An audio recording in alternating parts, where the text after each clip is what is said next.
one thing certain is insane.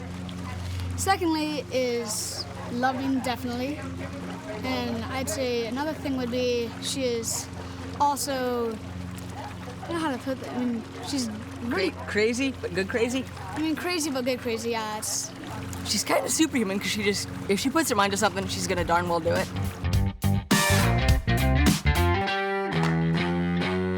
The first one that springs to mind was Ironman Louisville. She did the Ironman in 11 hours, 46 minutes, and 58 seconds. That's swimming, biking, and running the marathon. She was the 2012 USA Triathlon Aquabike national champion. She was the national champion.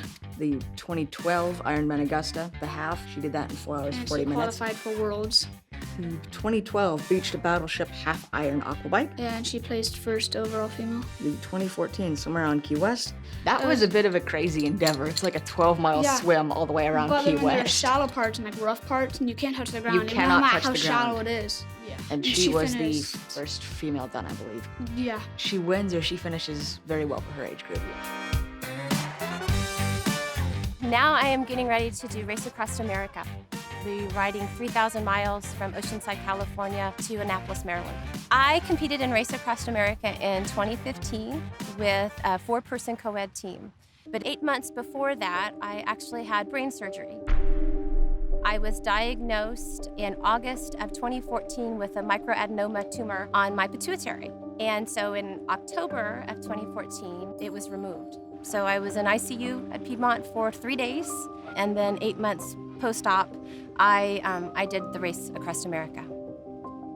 When we finished in Annapolis and I was interviewed, they asked if I would ever come back or if I would do this again. And I knew at that point that I would be back to try a solo attempt. I just wasn't sure when. RAM is the toughest bike race in America, and it lives up to it. You know, I've experienced it, but I had a team, so I got to get some relief and rest. And if one of us had motion sickness or altitude sickness or dehydration, you were able to recover and someone else could do work. And when you're the solo, there's no rest.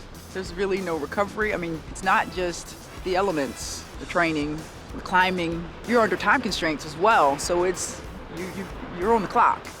And so I don't think that words can really describe how tough the race is. It's physically tough, it's emotionally tough, it's mentally a challenge. And knowing Martha, if anyone could do a solo, it would be her, because she's one of the toughest females I know.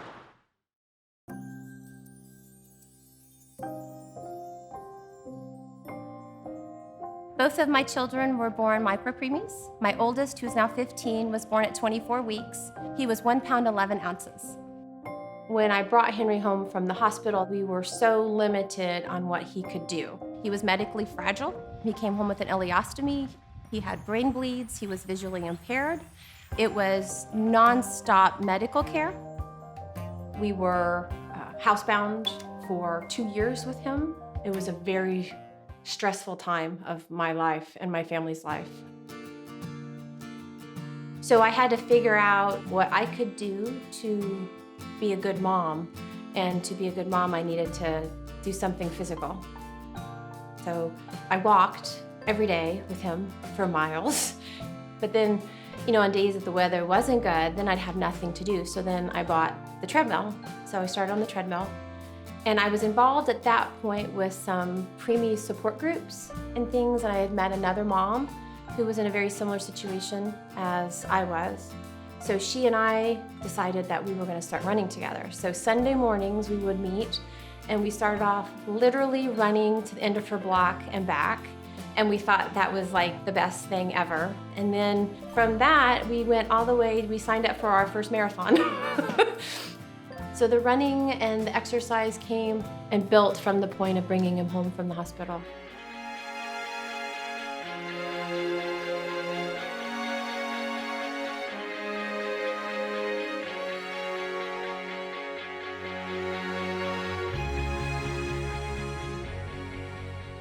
What we're doing for this 3-day simulation is to recreate the same circumstances that would happen on ramp. The winds were killing her yesterday and today, but that's good, because the winds are terrible in Kansas and Missouri.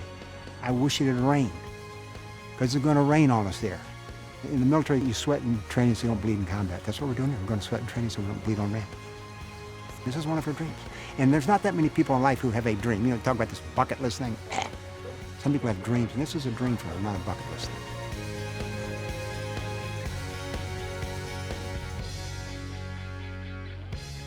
You know, Martha, single mother. I say that first because she is a wonderful mother. That's to me, the most impressive part of Martha. Her two boys are just in front of her life, always. And the way she deals with challenges, just like today and last night. I was with her all night on the night shift. She had a fever, coughing. She's sick, she's very sick, but yet still rode over 300 miles on the bike. And that's just her determination as a human being, as Martha.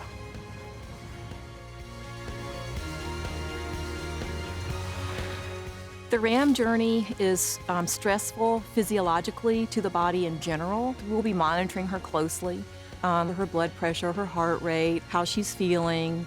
There's a full spectrum of situations that can arise. Fatigue, of course, sleep deprivation, being dehydrated, electrolyte imbalances, or not even having enough food on board for energy, which we call bonking. We'll be observing her for hallucinations. Drifting on the bike would be a symptom of falling asleep on the bike, which riders have done in the past. We can honk the horn if she acts like she's going to sleep, or we can pull her off the bike if that's indicated.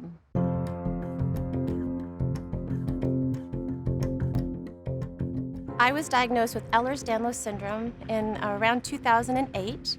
It is a connective tissue disorder, so it affects pretty much all parts of my body. And cardiac-wise, it loosens the valves, and I'm at risk for an aortic aneurysm and aortic dilation.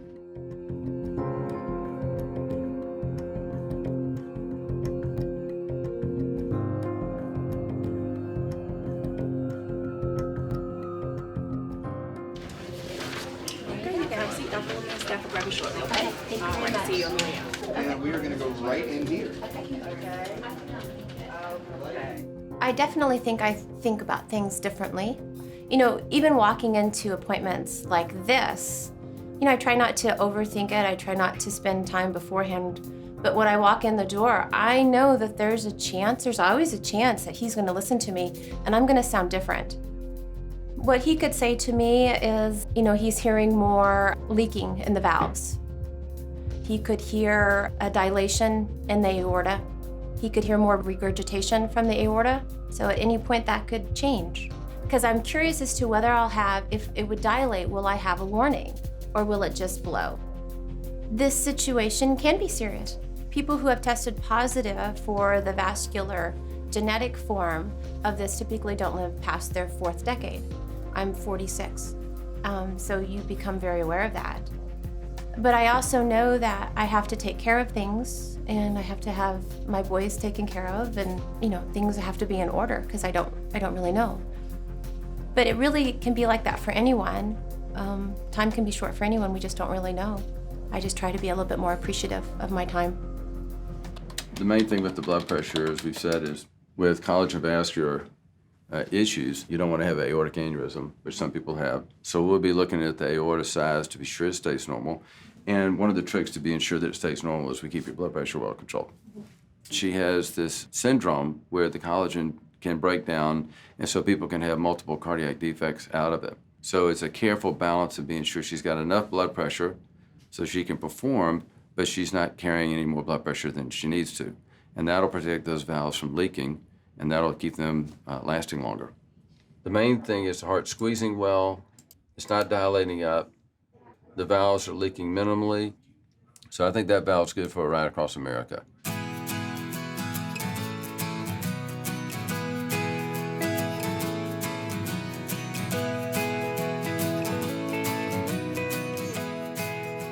I'm not worried about breakdowns. I'm not worried about anything going wrong. I'm only worried about one thing, and that's my frustration level gets too high. And that's why these two giggle, because they know me for... We don't worry about it. Yeah, that's all. I want things to go right. My biggest concern is disappointing people.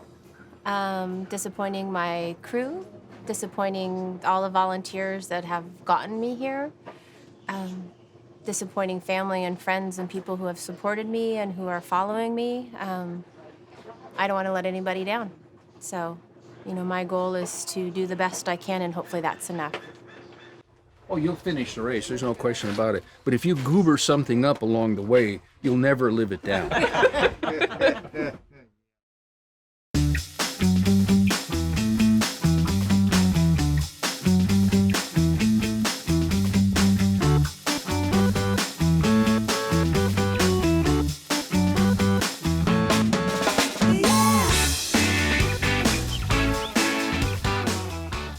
She has 3 different bikes. The main one is going to be her all-around bike, her main bike she rides. This is the time trial bike. It's going to be used more in like flat, long, straight sections, maybe even high wind. These things are able to accommodate for wind a little bit easier. So she'll be able to do like Kansas on this bike here. The third bike is just a spare. In case something goes wrong, she'll have something to ride while I fix it and make sure her main 2 bikes are still good to go. She's always super cheery, and I don't know, yeah, she's just a good person to be around.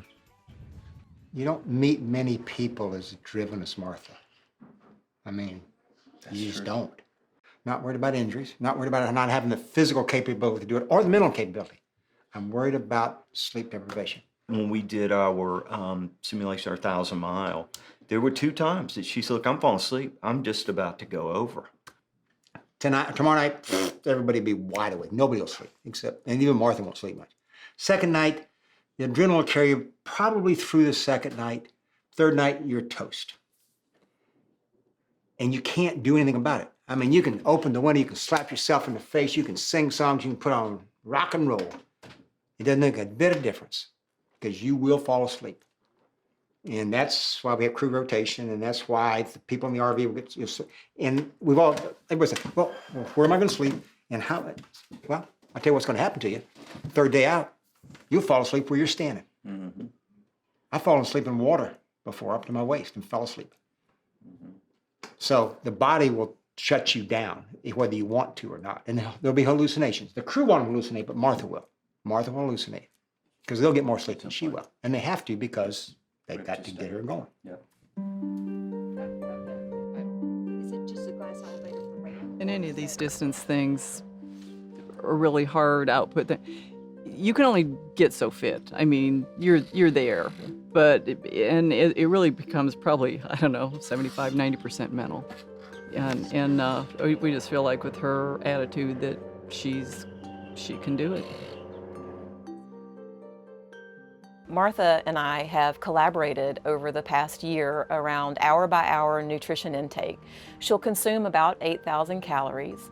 So together we've come up with a plan that we think is sustainable for the duration of the race and that'll get her across the finish line. Eating on the bike can be very challenging, but we do have a plan around it. She's got a bag mounted on the bike where she can reach and grab, grapes or fruits or melons, things like that, pretzels. We have a lot of her nutrition planned through liquid intake, so a special drink called Perpetuum, some EFS, which is electrolytes. There's a base drink that she drinks that's got saline or sodium in it, and then juice and water for some caloric intake along with the other things. Every hour she'll be consuming something, whether it's food and or drink. We'll be monitoring her blood pressure, and I'll be communicating with Dr. Wilmer and giving him updates every day. If there are any concerns other than the regular updates, I'm free to reach out to him and ask his counsel around what we should do. I have his personal cell phone number. I'm like so connected.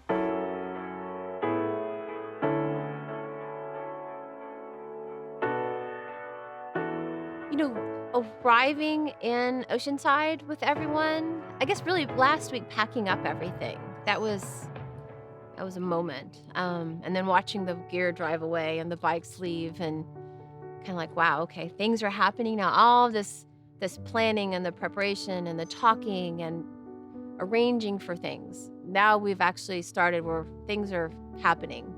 I sit back and I look where I am and I go to the meetings and we do the inspections and it's surreal and I look at these amazing people around me and I think they're all here to support me and this dream that I have. And it's incredible to me to have so many people believe in what I'm doing and why I'm here, and to so stand behind me so strongly. It's amazing to me. I don't think of myself as an athlete. I'm a mom, and I'm just out trying to push boundaries and to live this life the best that I can. And to have these incredible people support me in this is just, it's mind-blowing. And I'm so appreciative and thankful for them. Yeah, I mean, my kids, they're forced. I mean, they don't have a choice.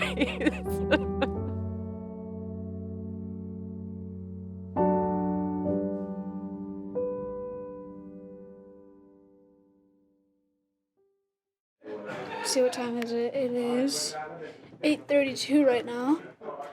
We're heading out at 12 for the race to start, which is absolutely unbelievable. Just made some minor adjustments on the bikes, which is good. Chuck's inside eating a breakfast burrito. Oh, it was an awesome breakfast burrito, too. Yeah, And I'm so full. I think we all are. Here's Martha out here. We try to make video diaries and stuff. Okay, just kind of sitting here being quiet.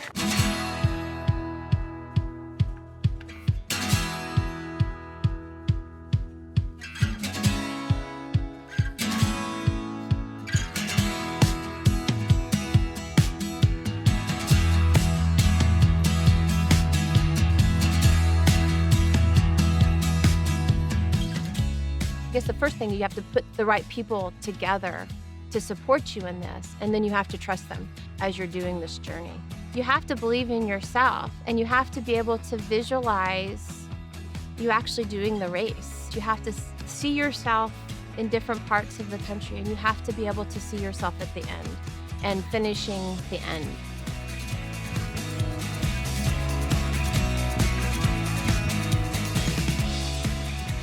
We're riding with Martha, who's going 3,000 miles in a race across America. We're riding with her. That is fantastic. Oh my gosh. I will be the first solo female rolling out the 1250. There are 40 soloists racing, and 5 of them are women. In the female race, there's 3 from the US, which is pretty uncommon. One is from Austria and one is from England. 3, 2, 1.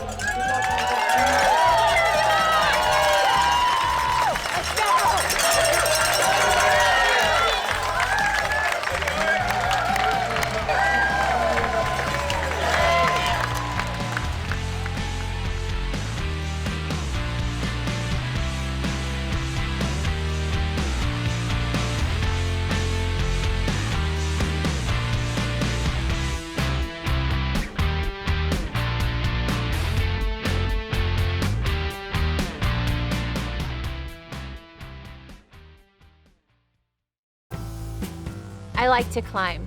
I can suffer for a long time in a climb. The middle part is staying present. I will use music off and on as a motivator and something as a distraction. Sometimes I don't want a distraction, and sometimes it's better to stay right in the moment and stay where I am. Most people like the distraction of climbing and not being aware of where they're climbing. I actually turn my music off. If there's wind, I like to hear the wind when I'm climbing, or if there's water running or animals and birds. I like to be aware of and hear my breathing and to be very present in how I feel on the bike as I climb, and then I usually put the music on when I descend.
I just enjoyed the ride down. You know, to be able to look around you and see everything that you can see as far as the eye goes was incredible.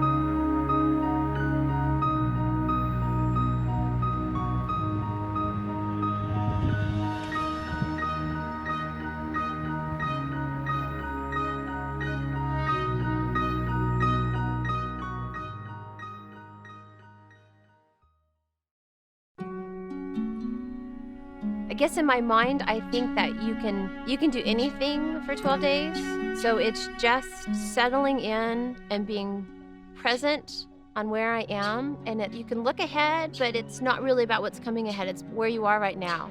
It's 3 races. It's the first cutoff in Durango, and it's the second race to the Mississippi, and then the third race coming into Annapolis. So part of my brain is working on just finishing the first race. And then I break it down even further. So I don't look at it ever as 12 days and doing the same thing. It's breaking it down into day by day, and then it's breaking it down really to hour by hour, and then it's pedal stroke, because every pedal stroke, I'm in a different location. So I'm never doing that pedal stroke again. That helps me process, and it helps me move forward and to be positive, which I won't always be. There'll be dark moments and times that I won't be happy, I'm sure, but that just happens when you're fatigued. You know, for somebody to put in all that work and a few miles into the race, wipe out, oh my gosh. Yeah, it's horrible. It all comes down to 12 days, doesn't it? She was nauseous for about 5 miles. So we had to ice her down. She was overheated. She's fine now because it's under 100 now. I don't know if you saw the rider behind us there. He was falling asleep. He was going over the line, and they were trying to reel him in. We got a right turn. No, point 2. This is you've got a right turn. This is a busy road, so we gotta watch that we don't stay impede close to her, anyone. Yep. I'm just watching everything behind us as much as in front, so she's not surprised by a car going around or a big truck or something. 20-foot rule at night. So you really have to keep your eye on her. It seems kind of freaky with those big trucks out there because they are so big when they come by, but she's okay with it. She's cooking. I mean, cooking. I don't know how she does it. I'm typically a very independent person. I take care of things myself. So doing this race and having to put myself in a vulnerable state and allowing other people to take care of me is really different. And I never really thought about putting myself in a vulnerable state. You think about doing the race and you think about being strong and pushing forward. But I'm gonna have to show my crew when I'm struggling mentally, when I'm struggling physically. I'm gonna have to rely on them to help me, which is a little different for me.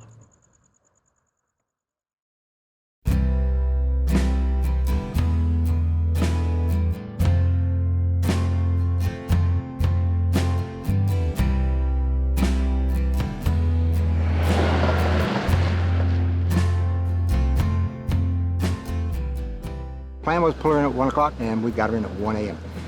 She wasn't as far as I wanted her to be, but she was far enough. 05 departure, so we got up at 4:30, got everybody out, woke her up, got her coffee, got her kit back on, put her back on the bike, and off she went. If she's getting really, really sick again, I'm gonna pull her off the course, put her in the RV, let her sleep until dusk, and I'm gonna put her back on the bike and make her ride all night. And make is the right word. I mean, that's just the way it is. And that's our plan right now. She doesn't know that, because I don't want her to overthink it. So we'll see what happens here in Park.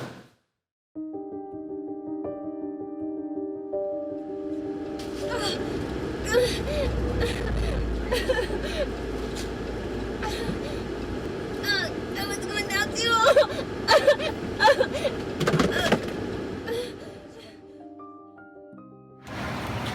We have Martha in the van right now with severe cramping. And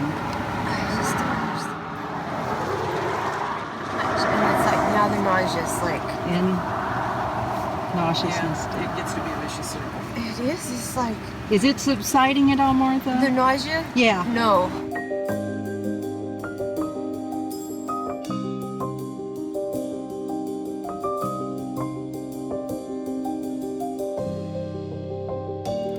So I started with lots of nausea and like my stomach is like spasming. So I haven't been able to eat and drinking has been challenging. Started having muscle cramps and they put me in the van, I don't even know, maybe for 30 minutes because my leg cramps were really bad. But my pulse is a little high, but blood pressure is good. It's like I drink and then my stomach just seizes. So I haven't thrown anything up, but I don't have enough in there. So like I dry heaved. So I've never had leg cramps on the bike. I've never had the stomach thing. In all the training and everything, I've never had like this whole stomach and nausea thing before. I don't know, it's very frustrating.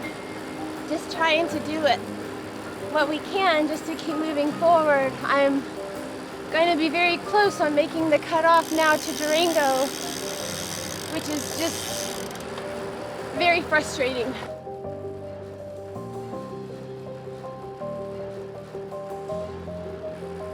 We got started today, we didn't know we were having any problems. We weren't going quite as fast as we wanted to, but it's the second day, kind of gets, takes some adjustment. She's not feeling so good. And we stopped, we gave her some stuff. She was not feeling so good, but she wanted to go on. And then everything went to hell. And she got really sick, and she fell down when we tried to. Yeah, she went down. She didn't fall down. We took her off the bike, and she just. And then cramping started, and nauseous, dry heaves. And we took an hour. It cost us about an hour to get her back on the road, but she's back on the road again. And if we believe that if she can get through the day, that we are still in the game.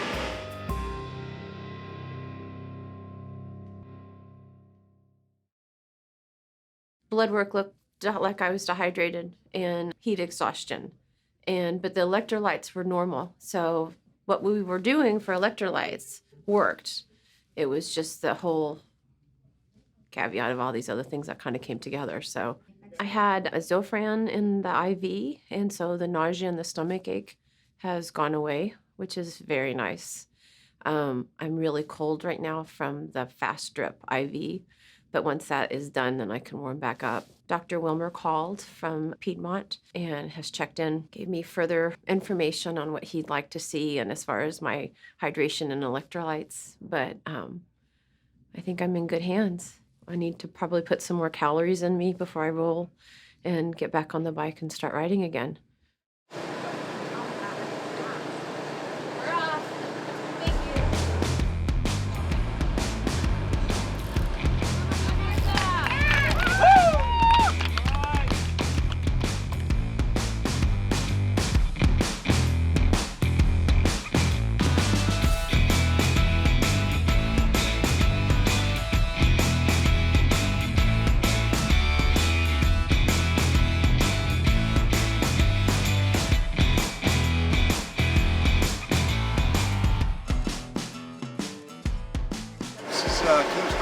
Rider 582, Martha Hall.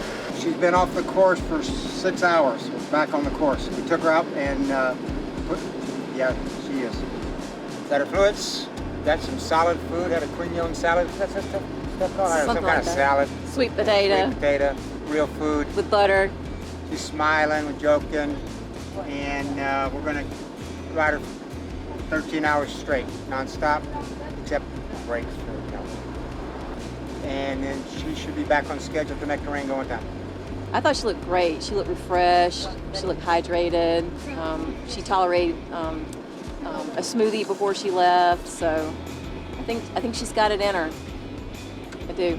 I'm going to monitor very closely tonight. Tonight's a big night. Tonight's I don't want to be melodramatic. Tonight's a big turning point.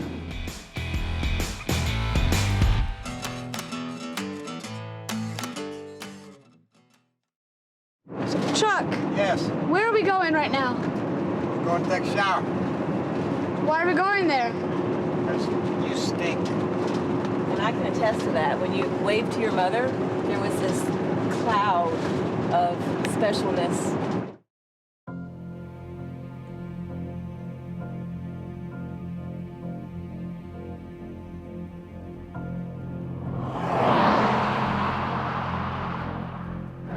Thirty. 30 miles to the next time station. Okay. 30 miles is nothing. That's a hop, skip, and a jump. But let's be really honest here. Yes. So, like, Chuck I'm really needed me to honest. ride 200 miles tonight. There's no f***ing way that I'm going to be able to ride 200 miles. How far have we come so far? Like, 30. I'm serious. I mean, like... No, more than that. No, So, I don't think so. No, we've been 61. 61 He's got it on the odometer. I'm like, So there's you no got way that 120, 139 miles. And we'll And get to it's- 30. It's only 9:20. And that'll be 109. your headache's You'll be about almost half headache's through. about to go away. At the next time station, you'll be half through with your 9. You're chugging along. It's only 9:20. It's dark, but it's not late. Let's just Remember? go to 30 and Come stand up. renegotiate, okay? And then Okay. renegotiate this thing. You got this. You can do 30 miles in your sleep, so it's nothing for this, right? Let's get to the RV at least, okay? Yeah. Let's do it. All right. We got this. Watered up. My headache worse. Yeah. Well, the headache will definitely go away with that. I know, but I can't do a flashing light. Honey, I know physically you can do this, or I wouldn't let you get on this bike. Okay? 30 miles is nothing. This is where the mental game comes in. You got it.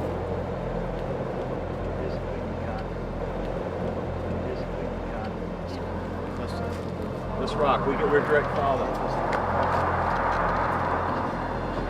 All right, get out there.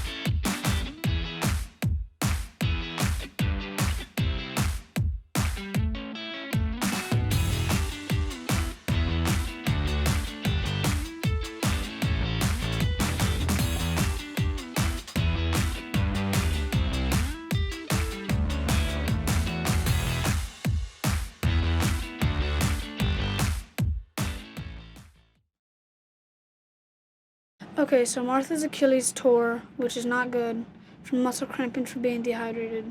That is also not good. She rode all night last night, rode 200 miles, and got all the way to time station 7. The only problem is because she tore her Achilles, we're gonna have to we had to stop Ram. It was very sad for all the crew and everything. I'll still update, but it's just a sad thing.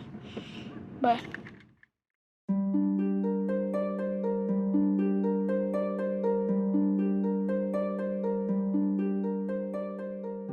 You can smell disaster.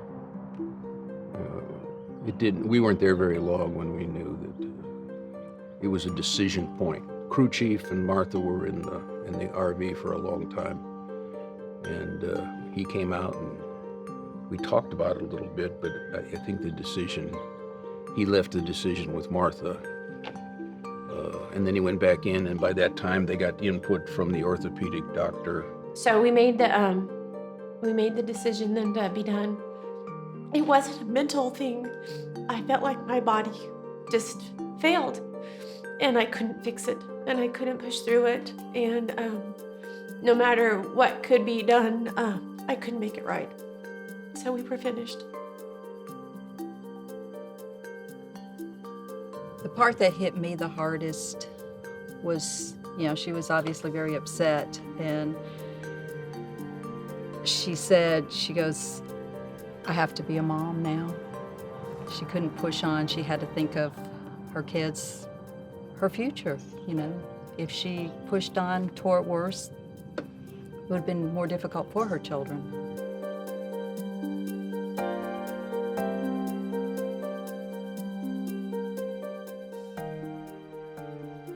Even though my Reese wasn't successful, it wasn't a failure. It was a learning opportunity. I'm a better, wiser, stronger person, I think, because of this. So there are no regrets. I don't live my life like that. I move forward. There's an inner drive in me that wants to see how far I can go, how far the human body can go, what am I capable of. I think so often we are our own limiters, our brain is, and it's not that we're incapable physically, it's what we allow ourselves to do mentally. And so let's just push the boundaries and see what we're capable of doing.